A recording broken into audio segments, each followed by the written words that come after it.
बच्चों, ज़रा आँखें बंद करो और 2 मिनट के लिए सोचो, आपको जो आगे सोशल स्टडीज़ का एग्ज़ाम आने वाला है, आपकी जो भी एग्ज़ाम्स आने वाली है, उसका पेपर मैं अभी आज ही आपको बता दूँ तो? अब स्क्रीन पे देखना, 2025 में रिसोर्स एंड डेवलपमेंट चैप्टर में से सॉइल से रिलेटेड क्या-क्या क्वेश्चन्स जो थे वो सीबीएसई ने पूछे थे। एल्यूवियल सॉइल, एरिड सॉइल, उसके फीचर्स 2025 में पूछे, फिर लैटराइट सॉइल के बारे में पूछा, फिर लैंड जो डिग्रेड होती है उसके सॉल्यूशंस क्या होते हैं वो पूछा। मतलब आज जो हम टॉपिक पढ़ने वाले हैं वो टॉपिक इस चैप्टर का गोल्डन ज़ोन है। गोल्डन ज़ोन इसलिए कह रही हूँ क्योंकि हर साल सीबीएसई इस चैप्टर में से ये टॉपिक में से कम 6 से 8 मार्क के सवाल पूछते हैं। ठीक है? बट बच्चे क्या करते हैं? बच्चे उसे रट्टा मारने की कोशिश करते हैं। बच्चों, अगर आप रट्टा मारने वाले हो तो आप समझ लो कि सीबीएसई जो है वो आपको हिला के रखने वाली है। क्योंकि सीबीएसई आजकल क्या करती है? सीबीएसई रट्टा मारने वालों को नहीं, तो कॉन्सेप्ट समझने वालों को टॉपर्स बनाती है, उन्हें अच्छे मार्क्स देती है। ठीक है? तो अगर आपको भी अच्छे मार्क्स लाने हैं तो आज हम क्या करने वाले हैं? हम जो डिफरेंट टाइप्स ऑफ सॉइल आज पढ़ेंगे, उसको हम एक स्टोरी की तरह पढ़ेंगे, एकदम देसी स्टाइल में, ताकि आपको याद रहे, आपको टेक्स्ट बुक खोलने की भी ज़रूरत नहीं पड़े। तो नोटबुक निकालिए, शुरू करते हैं। हेलो बच्चों, मैं नैना मैडम आज फिर से आप सभी के लिए कई सारे सवाल और एक नया टॉपिक लेके आई हूँ। तो part 2 research and development chapter के पार्ट 2 में हमने क्या पढ़ा बच्चों? हमने देखे कि कैसे different stages of resource planning होता है, रिसोर्स प्लानिंग ज़रूरी क्यों है। अभी पार्ट 3 में हम लोग क्या पढ़ने वाले हैं? तो लैंड किस-किस तरीके से इंडिया में यूज़ होती है, जिसे land use pattern in India कहा जाता है। और दूसरी चीज़ हम वेरी इंपॉर्टेंट पढ़ने वाले हैं, वो 6 डिफरेंट टाइप्स ऑफ सॉइल। आज का वीडियो अगर आप एंड तक देखोगे तो मैं आपको बहुत ही ईज़ी तरीके से ये सारा चीज़ समझाऊँगी, कॉन्सेप्ट क्लियर करूँगी, तो आपको रट्टा मारने की ज़रूरत नहीं पड़ेगी। फिर से बता रही हूँ, बहुत इंपॉर्टेंट टॉपिक है इस चैप्टर का, तो पूरा वीडियो एंड तक देखना। तो चलो शुरू करते हैं। देखो बच्चों, इंडिया में जो भी लैंड है उसको अलग-अलग कैटेगरीज़ में यूज़ किया जाता है। हर जगह पे एग्रीकल्चर होता है ऐसा नहीं है। तो किस तरीके से और किस-किस कैटेगरीज़ के लिए लैंड यूज़ होती है वो सबसे पहले समझते हैं। नंबर 1, इंडिया में जो लैंड यूज़ होती है वो फॉरेस्ट के लिए। मतलब जहाँ पे भी जंगल्स हैं उसको फॉरेस्ट लैंड कहा जाएगा। तो ये हो गई फर्स्ट कैटेगरी। सेकंड कैटेगरी की बात की तो land not used for cultivation है। मतलब ऐसी लैंड जो कल्टीवेशन के लिए, एग्रीकल्चर के लिए यूज़ नहीं की गई है। तो किस लिए यूज़ की जाती है? तो वहाँ पे बिल्डिंग्स बनाते हैं, रोड बनाते हैं, इंफ्रास्ट्रक्चर के लिए, हॉस्पिटल्स बनाए, डैम्स बनाए, ये सारी चीज़ों के लिए ये लैंड यूज़ होती है। ओके? थर्ड कैटेगरी है land other than uncultivated land. अभी ऐसी लैंड भी है जो अनकल्टिवेटेड भी नहीं है और जो लैंड बाकी सारी चीज़ों के लिए भी यूज़ नहीं की गई है। तो ऐसी बहुत सारी लैंड होती है जहाँ पे ग्रेजिंग फील्ड्स होते हैं या ग्रास लैंड होते हैं, जहाँ पे अपने जानवर जो होते हैं वो ग्रास खाने के लिए जाते हैं। अगर मुंबई जैसे शहरों की बात करें तो वहाँ पे आपको बहुत सारी ऐसी लैंड मिलेगी जहाँ पे मिसलेनियस क्रॉप्स ग्रो हो गए। हमने नहीं लगाए, वो नेचुरली ग्रो हुए हैं, जो यूज़फुल भी नहीं है। तो वैसी लैंड को हम इस कैटेगरी में लाएँगे। थर्ड है फैलो लैंड। अब ये फैलो लैंड समझने के और 2 कैटेगरीज़ है, बट सिंपल चीज़ ये समझो कि ये लैंड जो होती है वो एग्रीकल्चरल लैंड होती है, बट यहाँ पे लास्ट 1 से 5 साल के बीच में कोई भी फार्मिंग या एग्रीकल्चर या कल्टीवेशन नहीं हुआ होता है, तो वैसे लैंड को फैलो लैंड बोलते हैं। लास्ट होती है जो नेट सॉन एरिया है। अभी नेट सॉन एरिया है जो ऐसा एरिया है जहाँ पे एक्चुअल फार्मिंग की जाती है। अभी बोर्ड में ये सवाल पूछा था कि नेट सॉन एरिया कौन से स्टेट्स में सबसे ज़्यादा है? तो इंडिया में पंजाब और हरियाणा ये स्टेट में नेट सॉन एरिया जो है वो सबसे ज़्यादा है, तो ये आपको याद रखना है। फिर एक एमसीक्यू में क्वेश्चन पूछा गया था जिसमें ये बोला गया था कि कौन सी ऐसी वॉल्केनिक कौन सी ऐसी सॉइल है जो वॉल्केनिक इरप्शन से बनी हुई है। तो अभी हम सॉइल टाइप पढ़ रहे हैं, उसमें हम देखेंगे। तो आगे बढ़ते हैं और दूसरे टॉपिक पे चलते हैं जो डिफरेंट टाइप्स ऑफ सॉइल हम पढ़ने वाले हैं। तो बच्चों एक्चुअली 6 टाइप्स ऑफ सॉइल हम ये चैप्टर में पढ़ेंगे।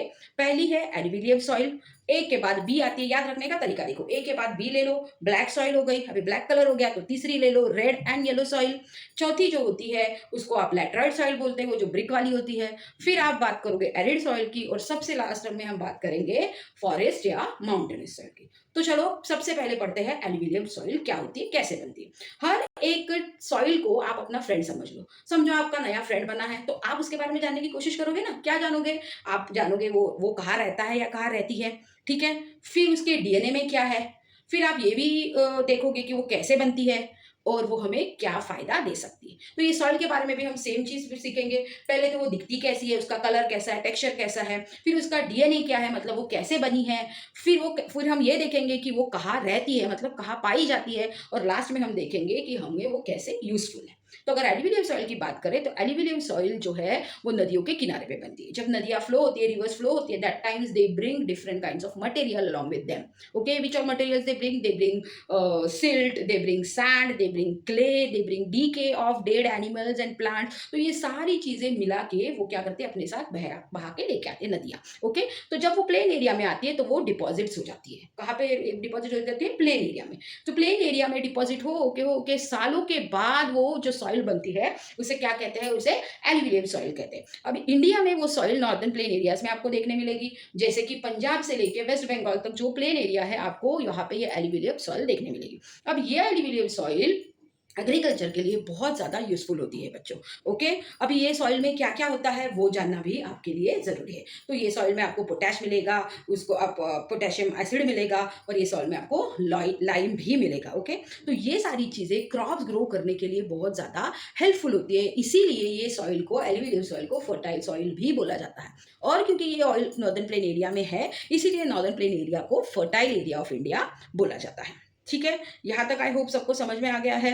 बोर्ड एग्जाम में ये सवाल पूछा गया था कि एल्यूवियल सॉइल के फीचर्स क्या है, तो आपको सब लिखना है। वो सॉइल कैसे बनती है, वो कहाँ पे पाई जाती है, फिर वो इसमें क्या क्या फीचर्स होते हैं। ओके, और तीसरी और इम्पोर्टेंट, लास्ट और इम्पोर्टेंट चीज आपको ये लिखनी है कि उस क्रॉप में या उस सॉइल में हम क्या क्रॉप्स ग्रो करते हैं। तो वो सॉइल में आप वीट, आप राइस, फिर आप शुगर कैन और पल्सेस, ये सारे क्रॉप्स ग्रो कर सकते हो। तो ये पढ़ा हमने एल्यूविलियल सॉइल के बारे में। अब आगे बढ़ते हैं और देखते हैं next type of soil, that is black soil. Okay, तो ब्लैक सॉइल जो है वो वोल्केनिक इरप्शन से बनती है, बसाल्ट से बनती है। ओके, वोल्केनो जो इरप्ट होकर बाहर आता है, कूल डाउन हो जाता है, तो वो सॉइल में बन जाती है। अब ये सॉइल में बहुत ज्यादा मिनरल्स होते हैं। क्यों? क्योंकि ये सॉइल जो है वो जब वोल्केनिक इरप्शन होता है तो सॉइल के अंदर का जो भी मिनरल्स है वो बाहर आते हैं, तो उसमें बहुत ज्यादा मिनरल्स होते हैं। अब ये ब्लैक सॉइल जो है वो आपको डेक्कन प्लेट्यू एरियाज में मिलेगी। तो सम पार्ट ऑफ महाराष्ट्र, फिर सदर्न पार्ट ऑफ एमपी आप देखोगे, फिर आप छत्तीसगढ़ की बात करोगे, झारखंड की बात करोगे, तो ये सारे एरिया में आपको ये ब्लैक सॉइल जो है वो ज्यादातर देखने मिलेगी। ओके, अब ये ब्लैक सॉइल में क्या होता है, तो ये ब्लैक सॉइल में आपको पोटेशियम मिलेगा, कैल्शियम मिलेगा।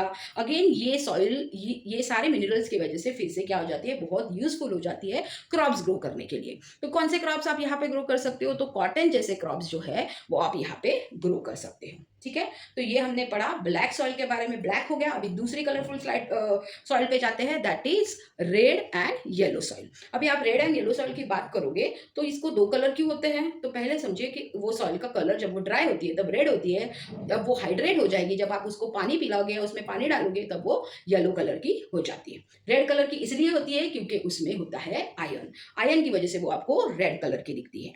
एक्चुअली ये सॉइल जो है वो कौन से एरिया में बच्चों आपको मिलेगी, तो जो लो रेनफॉल एरिया है डेक्कन प्लेटू का, उड़ीसा ले लो, झारखंड ले लो, छत्तीसगढ़ ले लो, तो ये पार्ट्स में आपको ये सॉइल देखने को मिलेगी। अगर आप उसको अच्छा इरिगेशन प्रोवाइड करोगे तो ये सॉइल जो है वो सॉइल आपको क्या प्रोवाइड करके देगी, ये सॉइल आपको अलग अलग क्रॉप्स ग्रो करने में हेल्प करेगी। कौन से क्रॉप्स ग्रो करने में हेल्प करेगी, तो ये सॉइल में अगेन आप राइस, वीट, कॉटन ऐसे क्रॉप्स ग्रो कर सकते हैं।